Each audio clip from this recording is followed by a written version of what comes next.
Last lecture में बेटा हमने देखा था जीरोफाइट्स के प्लांट एडेप्टेशन हमने पढ़े थे। तो जीरोफाइट्स की जो प्लांट एडेप्टेशन है, उन प्लांट एडेप्टेशन में हमने टाइप्स ऑफ प्लांट्स देखे, जिनमें हमने फिजिकल और फिजियोलॉजिकल जेरिज्म के साथ वहाँ पर पाए जाने वाले पादप, जिनमें हमने drought escaping, drought enduring, drought tolerant पादप के बारे में विस्तार से वर्णन किया था। आज उसी जीरोफाइट जो चैप्टर है, उस जीरोफाइट चैप्टर के हम वेरियस टाइप ऑफ अडेप्टेशन देखेंगे। किंतु इन अडेप्टेशंस को देखने के पहले और इन्हें समझने से पहले हमें जीरोफाइटिक एनवायरनमेंट में, या हम कहें कि जो रेगिस्तानी वातावरण है, जो शुष्क वातावरण है, वहाँ पर किस प्रकार की परिस्थितियाँ पाई जाती हैं, उनके ऊपर हमें ध्यान देना होगा। उन परिस्थितियों के बारे में हम लास्ट लेक्चर में पढ़ चुके हैं, बट फिर भी हम एक बार रिवाइंड करना चाहेंगे और रिवाइंड करते हैं ताकि आपको भी रिकॉल हो जाए। तो मैंने आपको बताया था कि वहाँ पर हाई टेम्परेचर पाया जाता है, 40 से 50 डिग्री सेंटीग्रेड, तीव्र वायु प्रवाह पाया जाता है, साथ ही जल की कमी पाई जाती है। ओके, तो ये सारी जो परिस्थितियाँ हैं, इन सारी परिस्थितियों का सामना करने के लिए जो पादप में विशिष्ट लक्षण उत्पन्न होते हैं, उन्हें हम अनुकूलन कह रहे हैं। अगर इन विशिष्ट परिस्थितियों का सामना करने के लिए जो अनुकूलन होंगे, वो अनुकूलन किस प्रकार के होंगे, तो सोचिए आप बेटा, अधिक तापमान पाया जाता है, तो अधिक तापमान के लिए की वजह से वाष्पोत्सर्जन की क्रिया भी तीव्र होती है। अर्थात पादपों में जो अनुकूलन पाए जाएंगे, वो वाष्पोत्सर्जन की क्रिया को कम करने हेतु होंगे। दूसरा हमने कहा तीव्र वायु प्रभाव पाया जाता है, तो इन पौधों पर कुछ रोम पाए जाएंगे। और सबसे मोस्ट इम्पॉर्टेंट जो मैंने आपसे बात बताई थी कि यहाँ पर ऐसे स्थानों पर, रेगिस्तानी आवासों पर या मरुद्भिद आवासों पर जल की अत्यधिक कमी पाई जाती है।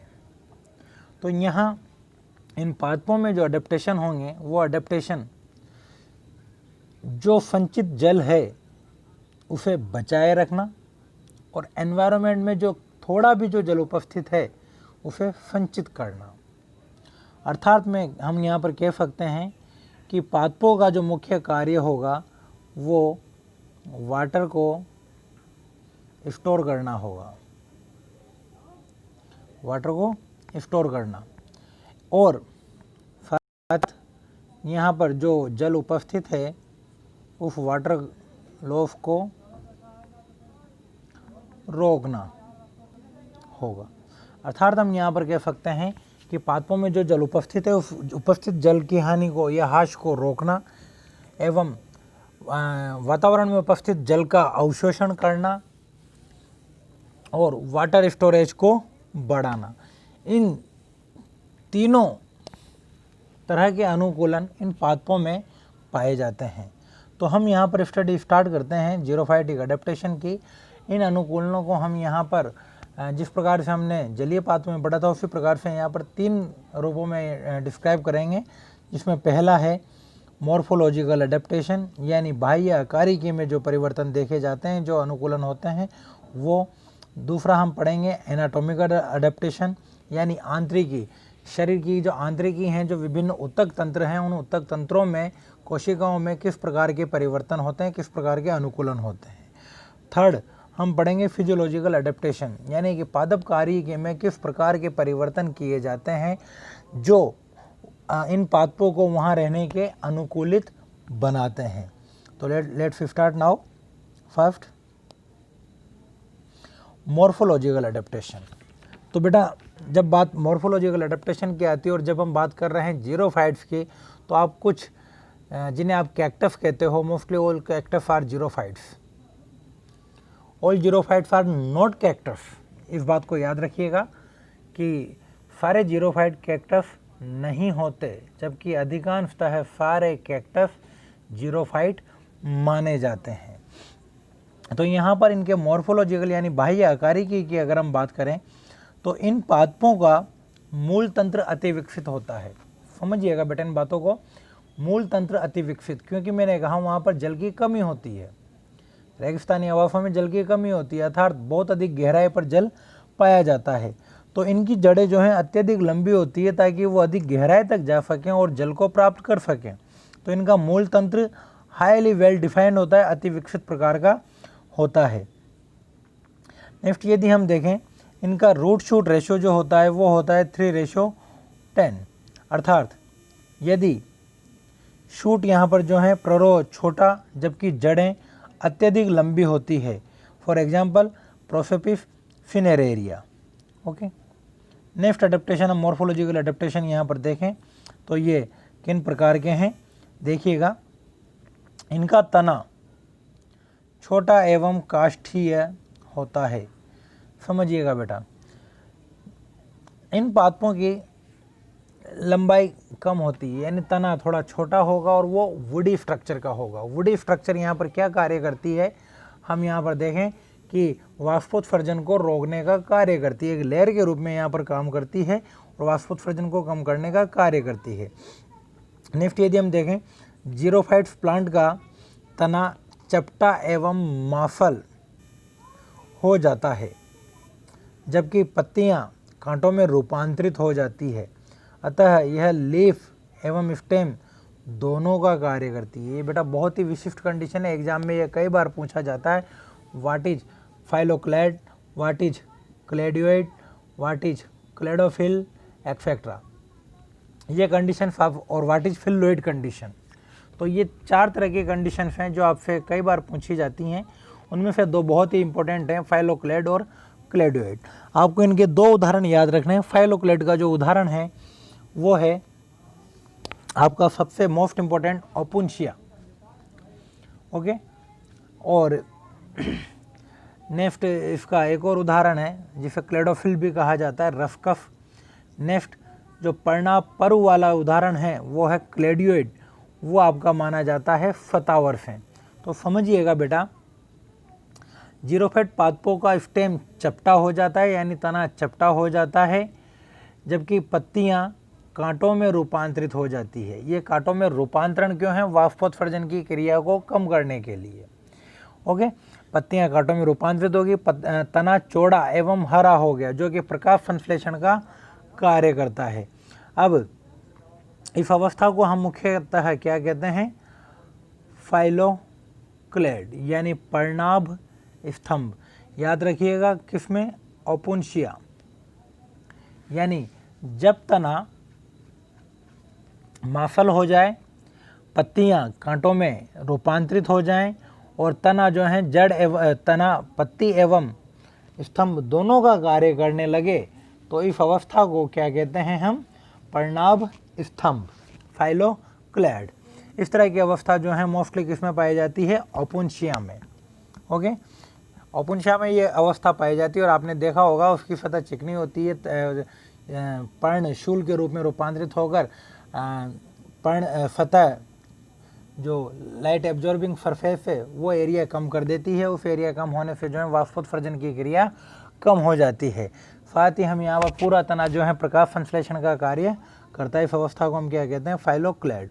नेक्स्ट अवस्था यदि हम देखें तो यहाँ पर आती है कुछ पादपों की पत्तियाँ संकीर्ण फुच्चाकार हो जाती हैं एवं उनमें तना भी जो है प्रकाश संश्लेषण का कार्य करने लगता है, वो भी ग्रीन हो जाता है। इस प्रकार की अवस्था को हम एक विशिष्ट नाम देते हैं जिसे हम यहाँ पर पर्णाभ पर्व कहते हैं, यानी क्लेडियोइड कंडीशन कहते हैं। यहाँ पर थोड़ा सा गलत लिखा हुआ है तो मैं इसे रब करना चाहूँगा। ये पर्णाभ पर्व कहलाता है। अर्थात हम यहाँ पर देखें कुछ पादपों की पत्तियाँ संकीर्ण एवं फूई के आकार में बदल जाती हैं जिन्हें क्लेडियोइड पर्णाभ पर्व कहते हैं। उदाहरण एस्पेरेगस। अभी हम इनके डायग्रामेटिक प्रेजेंटेशन देखेंगे। साथ ही जो है बेटा कुछ पत्तियाँ ऐसी होती हैं जिनका जो पर्णवृंत है वो फूल करके पल्विनस का फॉर्म ले लेता है, जिसे हम यहाँ पर मोस्टली जो लेग्यूम प्लांट्स हैं उनमें ये पाए जाते हैं। पल्विन एफजेफी कंडीशन, तो वो चौड़ा हो जाता है और वो पर्ण के रूप में कार्य करने लगता है। तो पर्णवृंत जो है वो भी पर्ण के रूप में कार्य करने लगेगा। तो इस अवस्था को हम यहाँ पर कहते हैं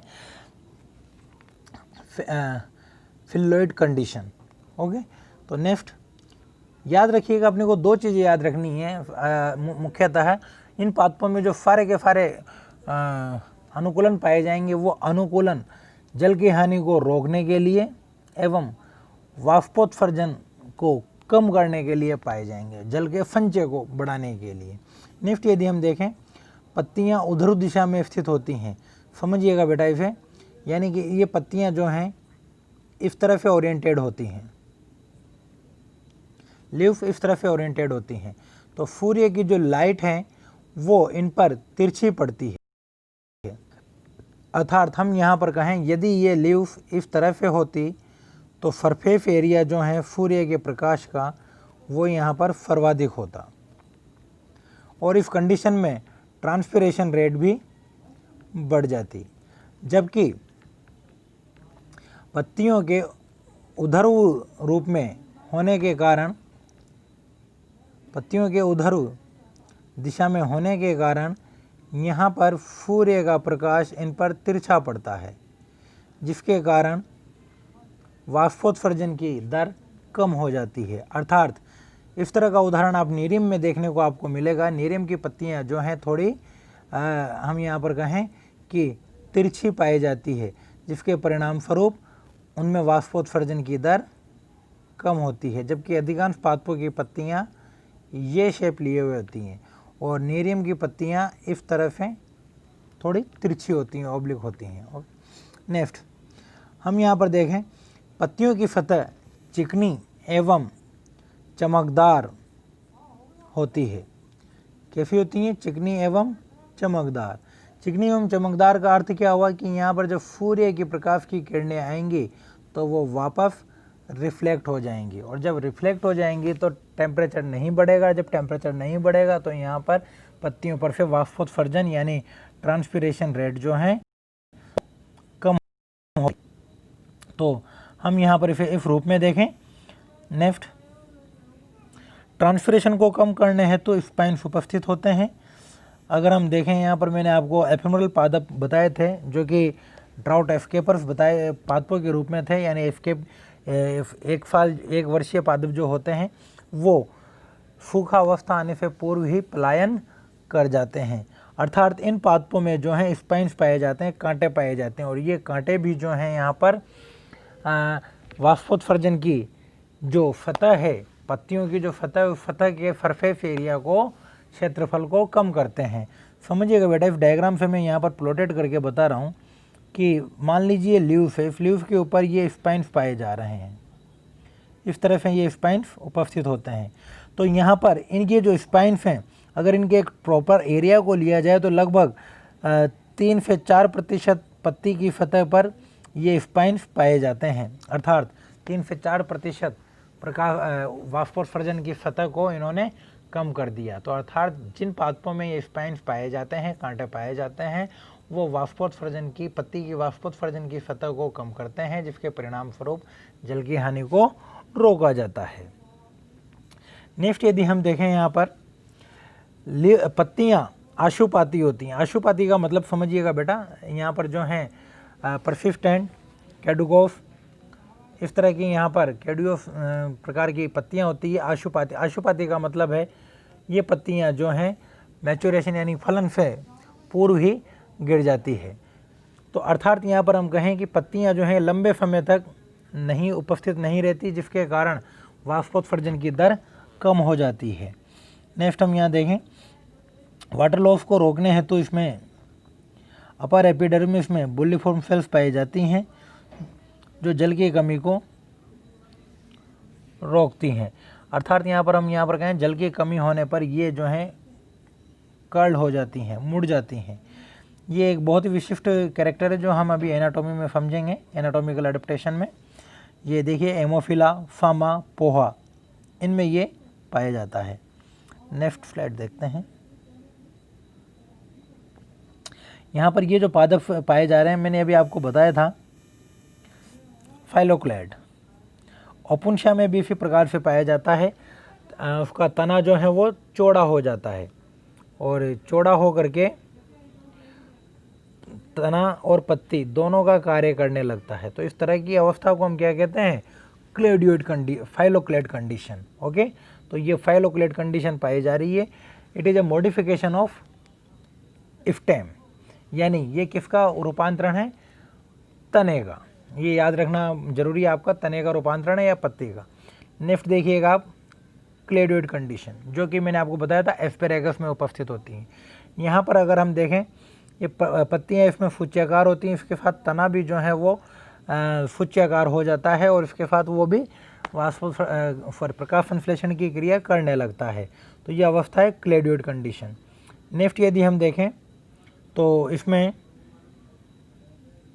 जो एक अवस्था है वो है क्लेडोफिल। क्लेडोफिल आप देखेंगे रफकस में, रफकस में आप देखें कि इसकी जो तना है वो चौड़ा होकर पत्तियों के रूप में रूपांतरित हो चुका है, पत्तियों के रूप में रूपांतरित हो चुका है और ये थोड़ा माफल हो जाता है।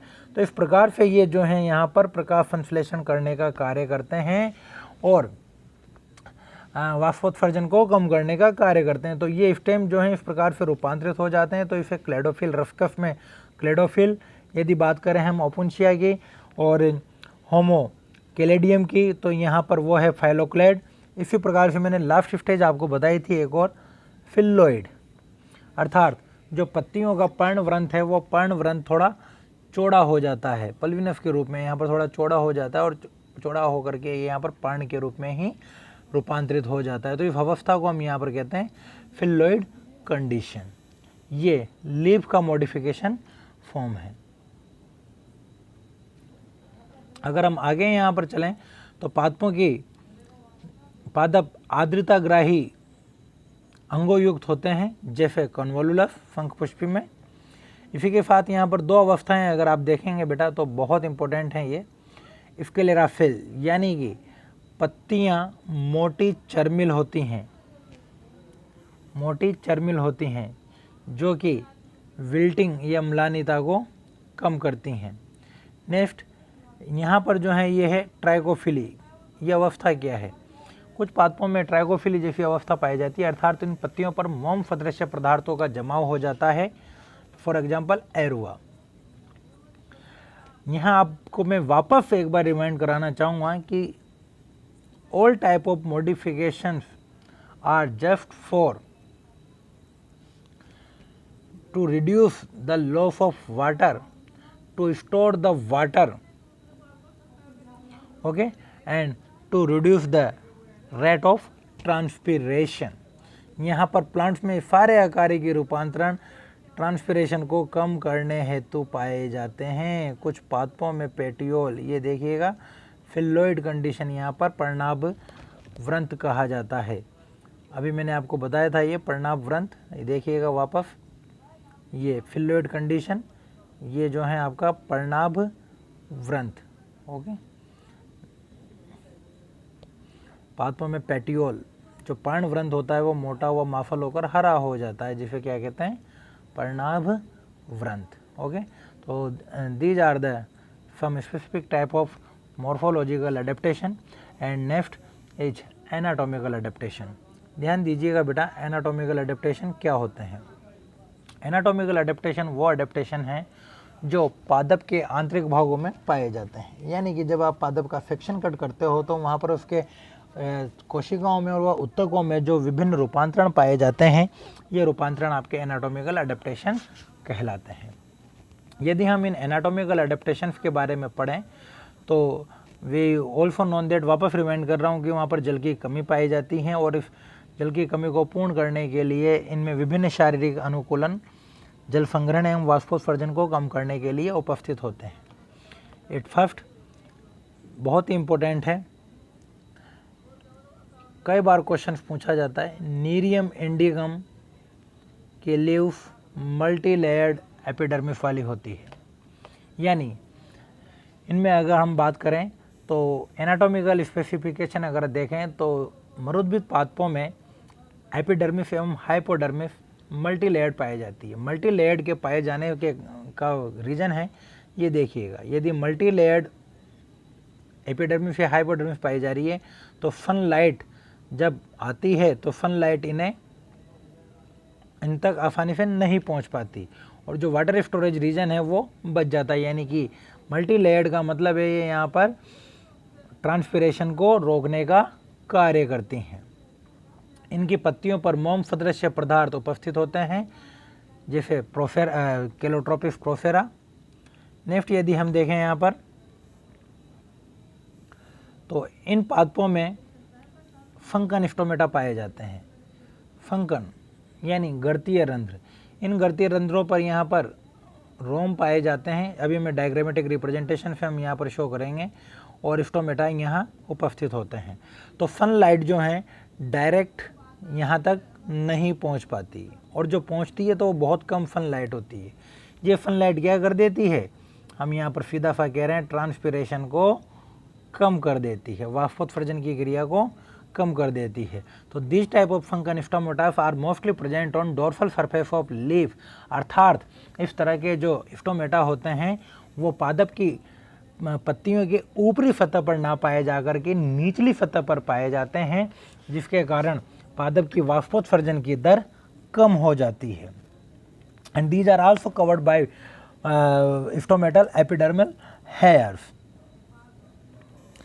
नेक्स्ट हम देखें यहाँ पर प्लांट्स के स्टेम में मेसोफिल्स व स्पॉन्जी टिश्यूज उपस्थित होते हैं। ओके, तो ये टिश्यूज उपस्थित होते हैं। स्पॉन्जी सेल्स की संख्या कम होती है जबकि मेसोफिल सेल्स की संख्या अत्यधिक यहाँ पर होती है। नेक्स्ट अगर हम देखें यहाँ पर बहुत इंपॉर्टेंट टॉपिक है, this type of plants shows secondary growth. Secondary growth in the sense जब सेकेंडरी ग्रोथ होती है तो पादप के तने पर बार्क का निर्माण होता है। बार्क जो कि एनुअल रिंग्स कोर कैम्बियम का रूप होता है। तो इस प्रकार से यहाँ पर ये जो एनुअल रिंग्स बनती है कोर कैम्बियम या हम कहें बार्क का जो फॉर्मेशन होता है, ये बार्क सीधे रूप से सूर्य से आने वाले प्रकाश की किरणों से प्रोटेक्शन प्रदान करती है और ट्रांसपिरेशन को कम करती है। Next, vascular bundles are highly defined. यहाँ पर जो है जाइलम और फ्लोएम बहुत अति विकसित प्रकार के होते हैं क्योंकि इन पादपों को जल संग्रहण की बहुत अधिक आवश्यकता होती है। साथ ही साथ मैकेनिकल टिश्यूज में स्केलेरेट्स दृढ़ोतक बहुत अधिक मात्रा में उपस्थित होते हैं।